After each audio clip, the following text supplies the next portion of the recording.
Hello guys, welcome to another video of World Championship Game Review 5 Liren versus Gukesh. If you don't know, this World Championship is going on in Singapore. Let's dive into the game. Well, till now it's 2-2 and one is won by Gukesh, one is won by Ding, and there were two draws.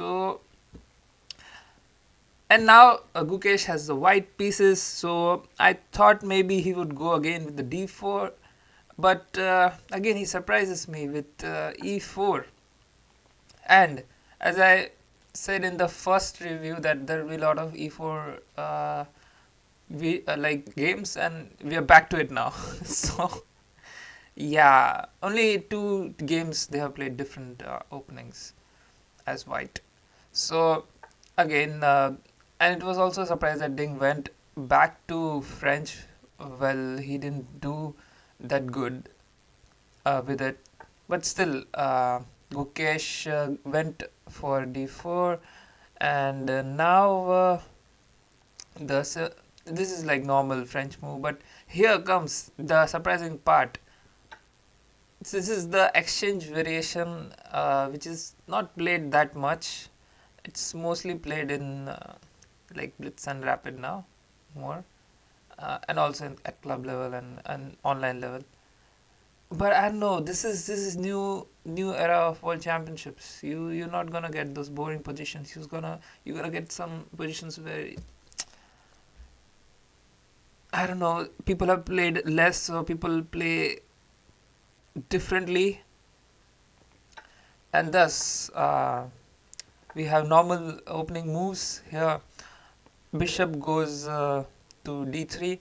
I'll tell you what happens if not exchange variation. Mostly the pawn can go up, push ahead, and then just try to block this center for black.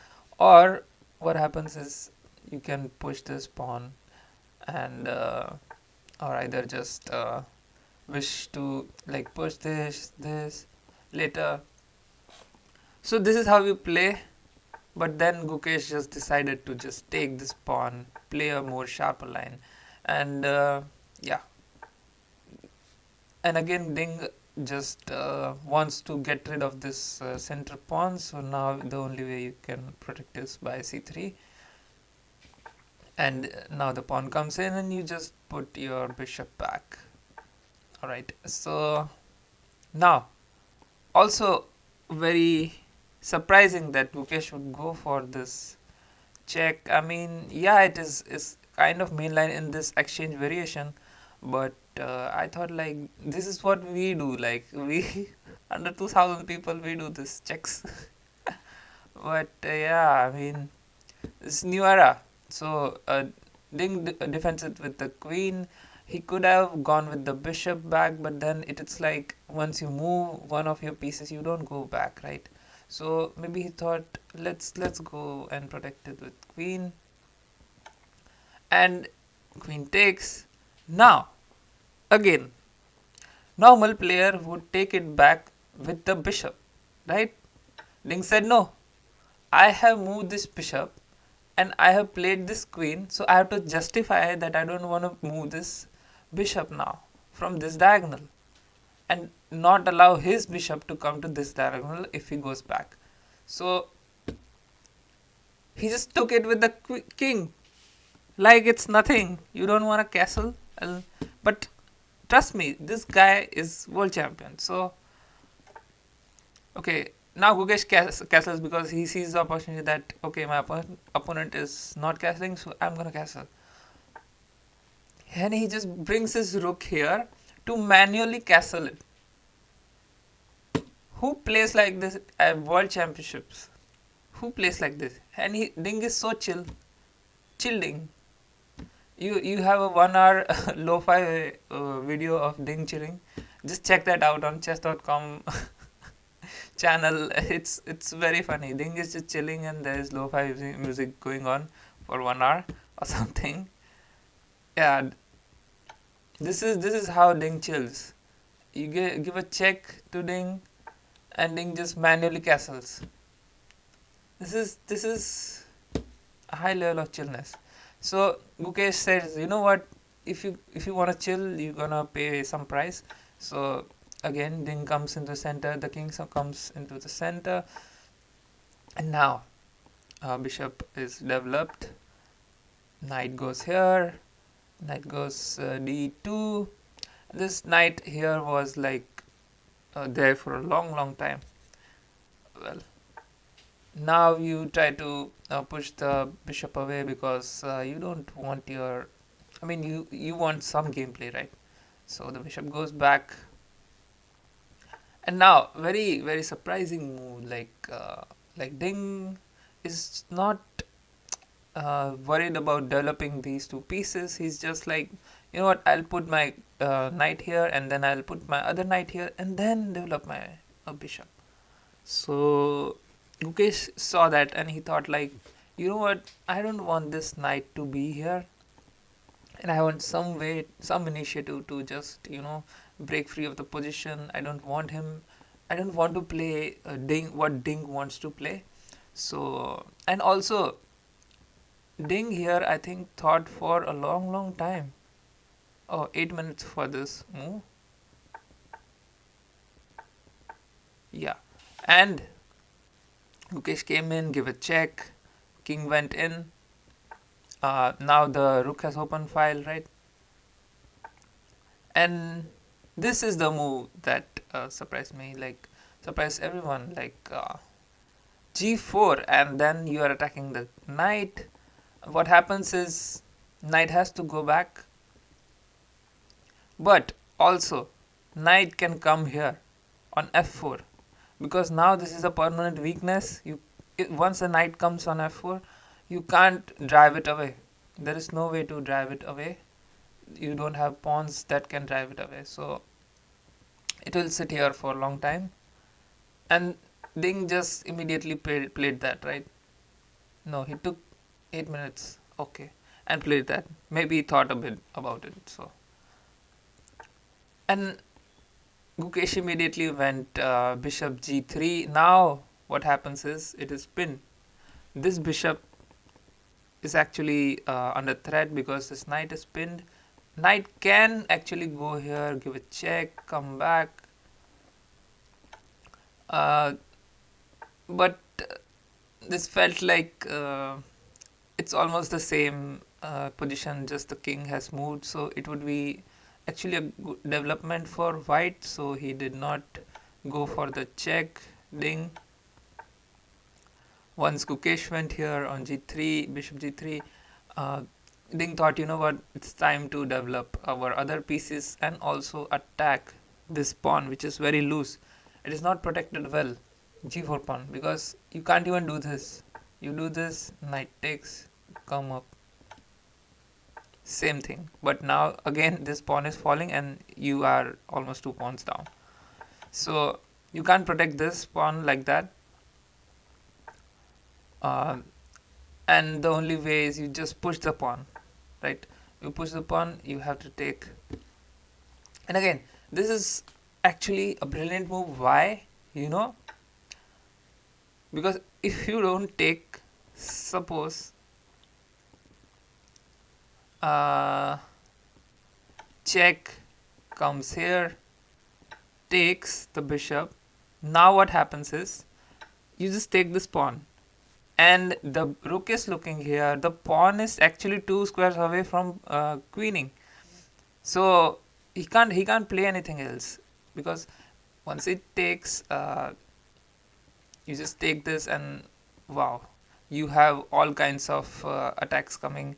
The knight has only one place to go, and you can put your rook here and just play really well for yourself, because once the knight comes here, and then you just have all 3 pieces looking at this direction, and it is actually good for white, and you may also get one passed pawn.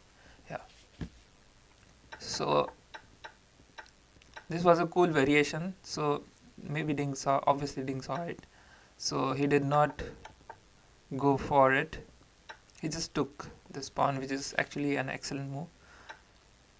So Gukesh takes it with the knight, and now Ling is just developing the rest of these pieces. And now, see, grandmasters, they can do this. Like, they can go and capture this one piece and then come back to the other place. Sorry, the previous place they were. Same thing the king did a lot of times. It just maneuvered itself from this all three squares. But we people can't move the same piece again and again. Rook comes here, and Gukesh thinks that he doesn't want to exchange, so he just puts his knight here. Maybe he could have gone with like knight f1 and then knight e3 attacking these two. Sorry, these two squares. If the knight was here, but well, Gukesh thought otherwise. And now comes the surprising move, which was like d takes e5. Actually, what was suggested was the rook should take this, because once this rook takes, this rook take. Now you don't have much like attack here, and also the knight is going up.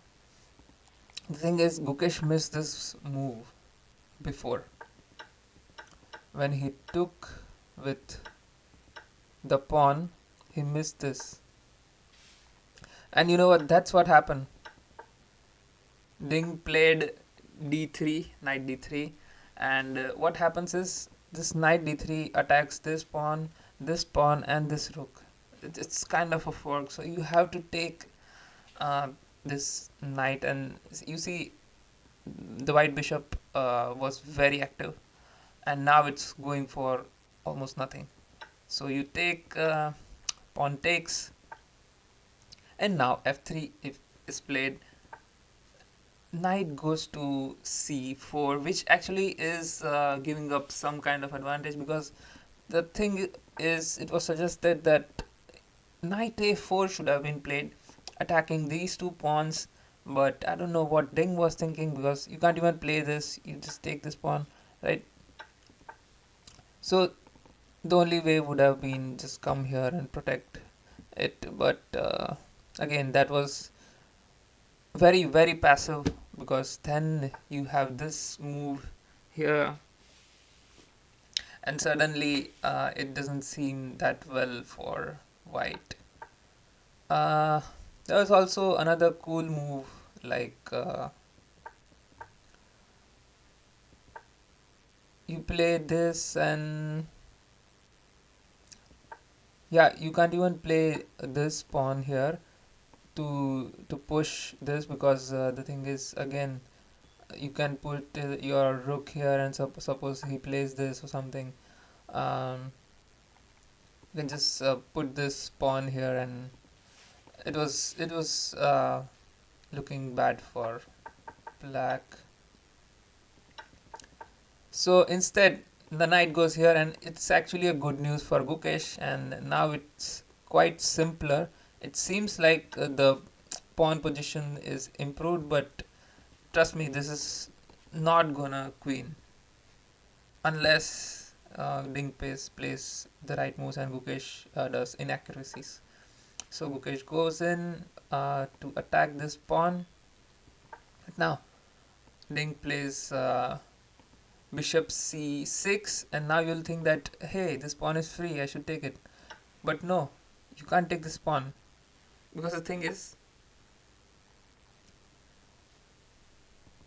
sorry, you can put this rook here, and you can't even do this, because pawn takes, and then you just promote, and you are not on time, and the queen is made. So it seems like a free pawn, but it's not a free pawn. So you have to look at these subtle things in endgames and be very careful about it. So rook goes here, and bishop takes on f3, and you'll think that, hey, the white is one pawn down, but no, the king comes closer now. Now the king is in time to save this uh, pawn from queening. And so the bishop goes back. Now you can take this pawn. Now there is no threat of this and this happening, because the king is guarding the square and you can just put it here. So yeah, Ding goes again, supporting the pawn with this rook, and rook comes in between, rook takes, pawn takes, bishop goes here to attack a2, normal moves are played, b3, king comes here, and wow, now it's just like a draw. This game ended in a draw at the 40th move.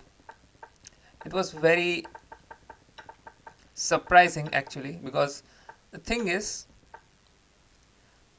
here on the 29th move, what happened was, when the king came here, the bishop can actually go here on h5 and see this square through, because now you're just uh, hanging around and playing to like playing long game, because now you can actually put your rook here, because once you take, you can put your rook here, and then you know what, this is kind of queening as well.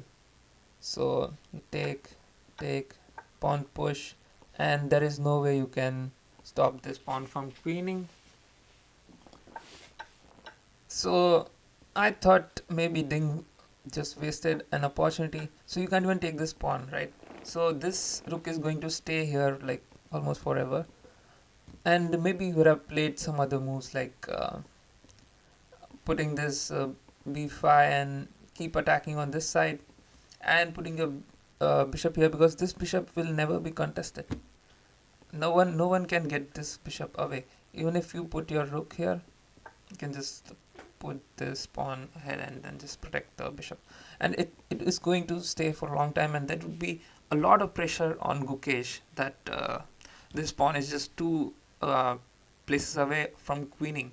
But that one careful move by Ding, just taking his bishop back, actually just spoiled the game. It felt like Ding was owning this game, and some decisions that he made were like very safe, very careful. He was actually respecting Gukesh, that you know what, Gukesh can defeat him if he gives him even a slight edge, or if there is any confusion, because we have the engines, we see the moves, but they are on the board. They are looking at the position, they are looking at the situation, looking at the moves that are left, time that is left. So they have to decide that way, because actually there was a lot of time. Half an hour was left for them both, and they were already nearing the 40th move. So I don't think the time travel was an issue, but maybe it was the decision making issue, because Deng didn't want to give up advantage very early into the game sets, because now this is the fifth game and you have 14 games. Whoever reaches 7.5 first wins the tournament. So he didn't want to give away any kind of advantage to Gukesh with white uh, at this level and game 5. So maybe a draw with black was actually a good result for him. So he just went back and he's like, okay, let's play safe. So it is understandable, but you know what? We saw glimpses of Deng where you would actually be worried about Gukesh now, because the thing is, Deng is playing well. Maybe he's just, setting it all up to win at the other half of the tournament. So after game 7, the other half starts. So that's the thing. I think Gukesh has to be very careful. Ding is quite strong, and I think maybe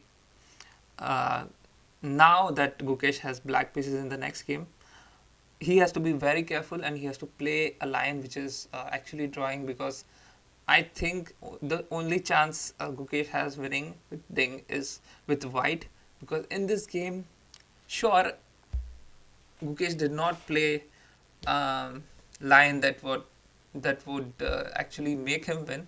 he made some sharp he played some sharp lines, but then that gave some edge to black. Also, exchanging queen so early into the game just didn't say that Gukesh could have won in any way. So maybe if Gukesh tries to play d4 again next, that's how he could win, because e4 is certainly not working for Gukesh. Even in the first game, Gukesh played e4 and he lost, right? Yeah, so I think he should go back to d4, and that's how he attacks that house. That's how he has a lot of results in his lifetime. So yeah, guys, this was the game review of game 5. And if you have any doubts, any suggestions, anything, you can write down in the comment section below. And thank you so much, guys, for watching. Please like the video, please subscribe to the channel. Guys, why aren't you subscribing? There are like 150k plus views on the channel every month, every 30 days, every 28 days. But people are not subscribing, guys. We haven't even reached 1000 subscribers. How is this possible? 150k plus views. Guys, please subscribe.